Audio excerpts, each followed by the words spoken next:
Good lord, what is my arm doing? Oh no. So one question that I very often get when I bring up the topic of immersion and watching content in Japanese is, what shows do you recommend? What games do you recommend to play or watch or read or whatever? And like personally, I always struggle with this question. I never really have a very clear answer. So I thought I would make this video and sort of, try and talk about how I feel about this, what you should be sort of consuming as a beginner. Now, the first thought that most people have is, oh, I should probably watch like kids shows, watch those like, nursery rhyme videos for like babies and stuff like that. And like, maybe if you don't know any Japanese, like whatsoever, none at all, like maybe, yeah. But when you really want to start getting into immersing and, like, on a regular basis, watch Japanese language content, read Japanese, I think it's a lot better to, instead of focusing on sort of the difficulty of the language, focus more so on what you actually would like to watch. Because the thing is, if there's a show or something that has really simple language but it's just so incredibly boring to watch and you kind of have to sit down and force yourself to do it, you're not going to do much of it, right? It's going to be very hard. You're going to struggle a lot. But if it's a show you do genuinely really like watching, something that you would watch in your native language, then you're more likely to stick with it, Now that being said, if it's like a brand new show, trying to watch like Gundam or something, if you've never seen Gundam in your life, you're probably gonna struggle, right? Obviously, simpler language is better, that is preferable, but I do think the entertainment value of whatever you're watching does sort of take precedence over everything else. Anything that can sort of help the comprehensibility of whatever you're watching is always going to be a big boon to you. Rewatching a show that you maybe haven't seen in like 3 years, or replaying a game that you played like several years ago. You still remember some details of, but you don't kind of remember everything, still kind of fresh, make it an excuse to revisit those kinds of things, Or maybe if you want to see something you've never seen before, maybe try looking up like a plot summary or something in English, something that can give you context, so that when you go into the show and they say words you don't know, you might be able to kind of guess it just from what you already know about the show, But of course, I do completely understand where the question comes from. And, so a lot of people, sometimes they get like choice paralysis, like me, for example, I often struggle with choosing what I want to watch or what I want to play just because there are so many options out there. And especially at the beginning, I sort of struggled, I always thought, like, oh, what if the show is too hard for me? I can't understand this, And then I just kind of waste my time. There are sort of ways to circumvent that. For example, this is one website called jpdb.io that has a bunch of anime and visual novels, and it gives difficulty rankings for them. So if there is a show you're interested in, you can go to jpdb.io, look up the show and see what the difficulty ranking is, and it's like, oh, the show is an 8 out of 10 in difficulty, I should probably not watch this, I should probably watch something that's more like a 3 out of 10, But even then, I still don't think there's any harm in giving shows a try, and if it's too difficult for you, then just drop it, There's no reason to keep going. You don't have to force yourself through it. If it's way too difficult for you, it just makes you feel like an idiot, But that being said, I still would like to give some recommendations for stuff that I personally enjoyed watching while I was immersing, or am immersing. Stuff that I, enjoyed at the beginning when I was more of a beginner to this whole business. So I really want to start with YouTubers, because I feel that YouTube is one thing that sort of soaks up a lot of my time. If you're a zoomer like me who can't eat without YouTube, then you do end up spending a lot of time procrastinating on that site. So if you can turn that sort of English watch time into Japanese watch time, that'd be great. That'd be awesome. So some of my favorite Japanese YouTube channels include Kotorabo, who I would describe as making Vsauce style videos, but it's mostly 99% of the time about linguistics and languages. Along the same lines is also Youre Gengogaku Radio, It's also it's mainly a podcast, but they have a YouTube channel. It's this duo. One of them is a linguist, the other is a computer scientist. And it's about linguistics, right? It's the linguist explaining concepts to the computer scientist. The computer scientist, is kind of like us, we don't know these things. We're being taught these kind of things, And they cover a lot of very interesting topics. It's a very fascinating podcast. If you prefer the inverse, then they also have a podcast called youre computer gogo radio. youre computer gogo radio. That's so hard to say. It's the exact opposite. It's the computer scientist taking over the show and explaining computer science topics to the linguist who obviously did not study computer science. Also, when it comes to the topic of technology, some YouTubers I like are Koji Seto. I don't remember. I'm very sorry. I should look this up. Hold on. Koji. So another technology YouTuber that I like is Koji Seto. He makes sort of, tech reviews about Apple products and these very high-end products, but he does it in a very comedic way. I think it's fun. Another YouTuber in sort of the same vein that I like is Oji Japan. He covers more so repairing broken video game consoles and bootleg consoles from China, that sort of stuff. A lot more video game centric. And on the topic of video games, one of my favorites, personally, is Shu 3. I'm gonna call him Shu 3. He makes game challenge videos. I would describe it sort of in a similar vein to Game Champ 3000, similar to her videos. About various games like Smash, Minecraft, Dragon Quest, all that sort of business. They're very interesting, very fun, also very long. So I think they make for really good videos to sort of put on in the background. And if you like sort of a kind of narrative to your game challenge videos, then he's really good at that. And along similar lines, there's another channel called Yonstar, and they make videos about various Famicom, Super Famicom, late 80s, early 90s video game stuff. A bunch of stuff like glitches, hidden messages in ROM data. There's this one two-parter, total length, 1 hour long video I watched about the guy finding a Famicom Disk System game, and on the sleeve there was a password on it. He went on a whole fucking journey to find what game that password could possibly be for. It was really fun. Again, if you enjoy these kind of narrative style videos, highly recommend Yonsal.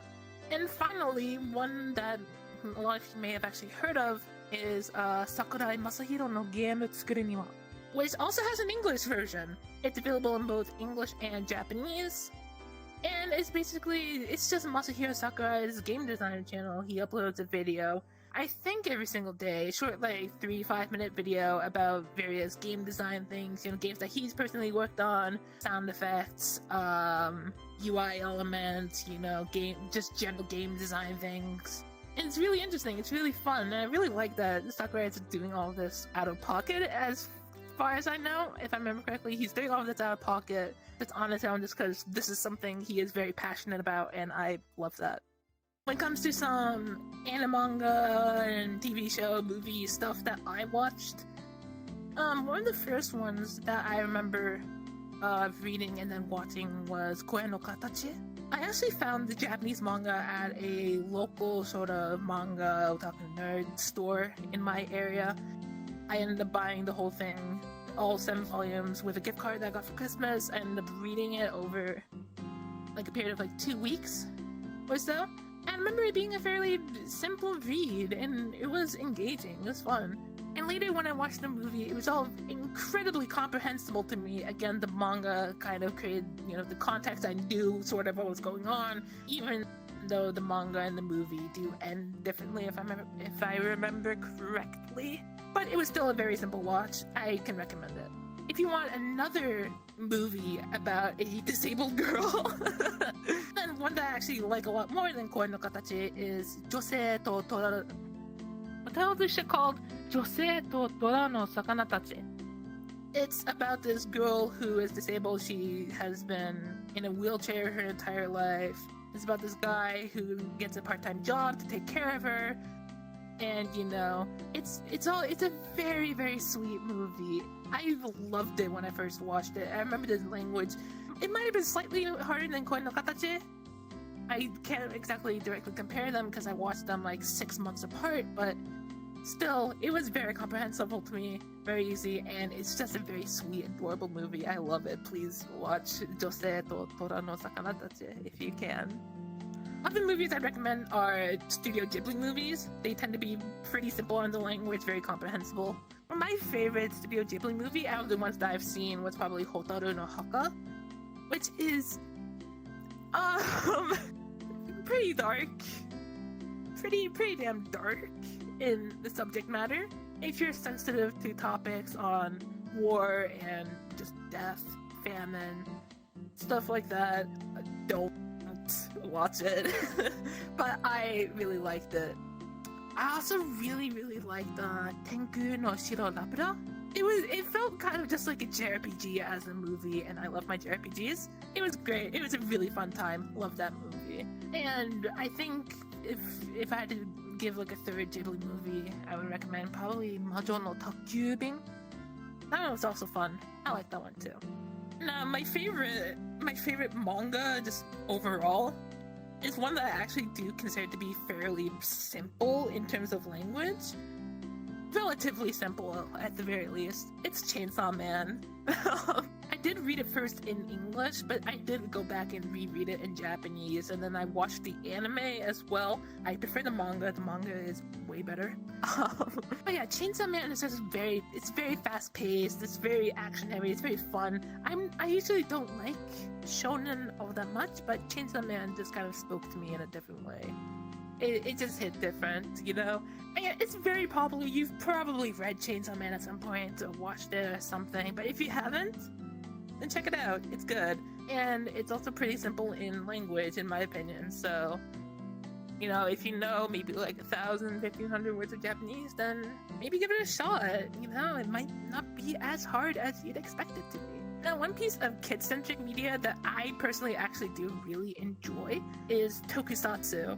And for this, mainly just because I'm more experienced with it, I want to recommend Super Sentai shows. My favorite Super Sentai shows, I haven't watched a whole ton, but I've watched more of it than Kamen Rider.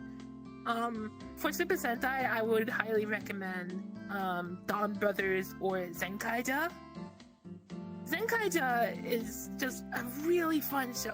To me, it's just kind of like childlike wonder in a show. It's an anniversary show, but you don't really need a whole ton of Sentai knowledge to watch it and enjoy it. It's just a really fun show, and the language is pretty simple. Same with Dawn Brothers. Dawn Brothers is also really fun. Also kind of hits you hard sometimes in, around, the halfway point. I haven't actually finished Dawn Brothers. I kind of fell off watching it, but one day I will. One day. Yeah, Zenkaija and Dawn Brothers I'd highly recommend.